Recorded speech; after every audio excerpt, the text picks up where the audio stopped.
안녕하세요. 유튜브 사연 채널 시청자 여러분.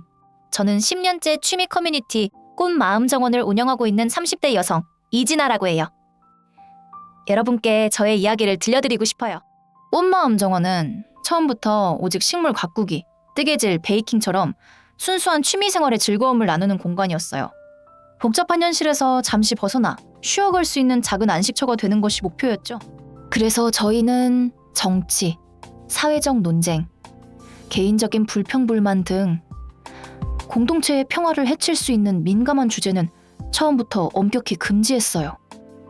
조용하고 평화로운 분위기를 지키려 노력했죠. 그렇게 꽃마음정원은 많은 회원에게 위안을 주는 공간이 되었어요. 이곳에서만큼은 세상의 시끄러운 소음에서 벗어나 오직 자신만의 즐거움에 집중할 수 있었거든요. 하지만 시간이 흐르면서 처음 만들었던 그 규칙들이 제 발목을 잡을 때가 많았어요. 특히 작년 초 온 나라를 뒤흔든 환경보호법 개정 이슈가 터졌을 때였죠. 이 법안이 통과되면 꽃마음정원 회원 중 상당수의 삶에 직접적인 영향을 미칠 수 있는 상황이었어요. 불안감이 커지면서 커뮤니티에도 조금씩 변화의 바람이 불어오기 시작했죠. 평소 조용하던 게시판에도 관련 글들이 속속 올라오기 시작했어요. 식물 가꾸기 팁을 공유하던 글 대신 법안에 대한 걱정과 질문들이 자리를 채워갔죠. 모두의 불안이 고스란히 전해졌어요. 회원들의 댓글에는 답답함과 함께 커뮤니티가 이 문제에 대해 어떤 입장을 취해야 할지에 대한 조심스러운 질문들도 섞여 있었어요. 운영팀은 심각하게 이 상황을 지켜보고 있었죠. 결국 운영팀 내부에서는 격렬한 논쟁이 벌어졌습니다.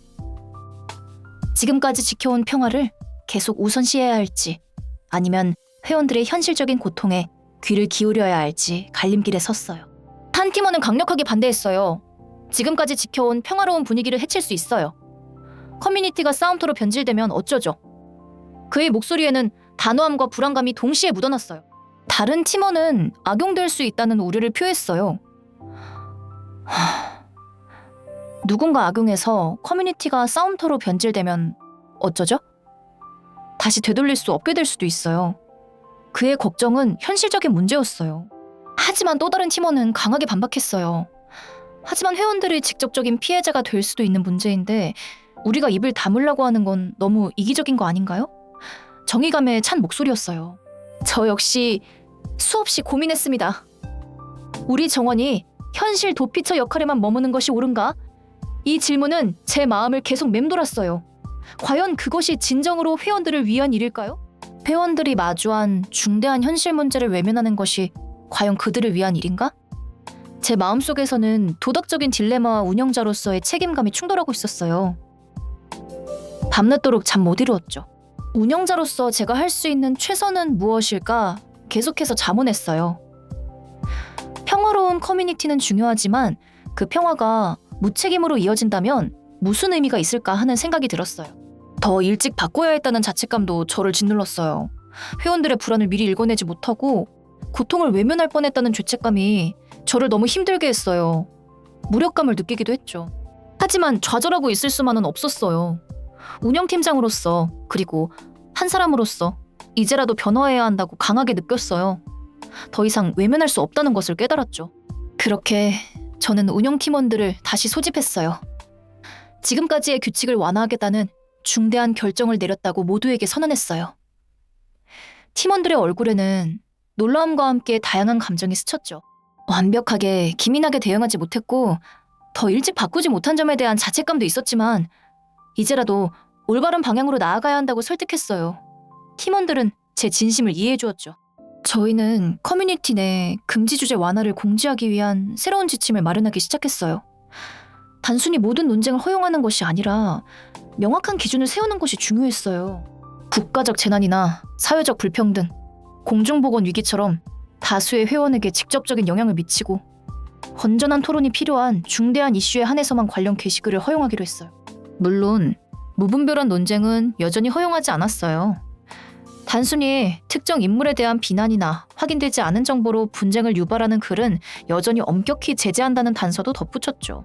수정하고 또 수정하며 몇 번의 밤샘 작업 끝에 드디어 최종 공지문이 완성되었어요. 모두의 노력이 담긴 새로운 꽃마음정원의 규칙이 세상에 공개될 준비를 마쳤죠. 공지를 올리던 2023년 3월 15일. 저는 손에 땀을 쥐었어요. 평소 같으면 조회수 수만 건에 그쳤을 글이 이번에는 어떤 반응을 보일지 상상할 수 없었거든요. 심장이 두근거렸어요. 공지글이 올라가자마자 조회수가 폭발적으로 증가했어요. 수십만 건을 넘어서며 뜨거운 반응을 보였죠. 예상대로 찬반 의견이 팽팽하게 맞서는 댓글들이 순식간에 달리기 시작했어요. 많은 분들이 저희의 고뇌를 이해해 주셨어요. 운영진의 용기 있는 결정에 박수를 보냅니다. 같은 따뜻한 댓글들은 저희의 불안감을 덜어주었고 큰 위로가 되어주었죠. 정말 감사했어요. 물론 일부 우려의 목소리도 있었지만 대부분의 회원은 새로운 변화를 이해하고 존중해 주었어요. 덕분에 꽃마음 정원은 한층 더 성숙하고 깊이 있는 커뮤니티로 발돋움할 수 있었죠. 여전히 취미를 나누는 따뜻한 공간이면서도 때로는 우리 사회의 중요한 문제에 대해 함께 고민하고 목소리를 낼 수 있는 조금 더 넓어진 정원으로 성장할 수 있었어요. 이제 꽃마음 정원은 단순히 현실을 잇는 곳을 넘어 현실을 함께 고민하며 더 나은 미래를 만들어가는 소중한 공간이 되었어요. 앞으로도 이 정원을 잘 가꿔나가고 싶어요. 사랑하는 여러분, 구독해주세요.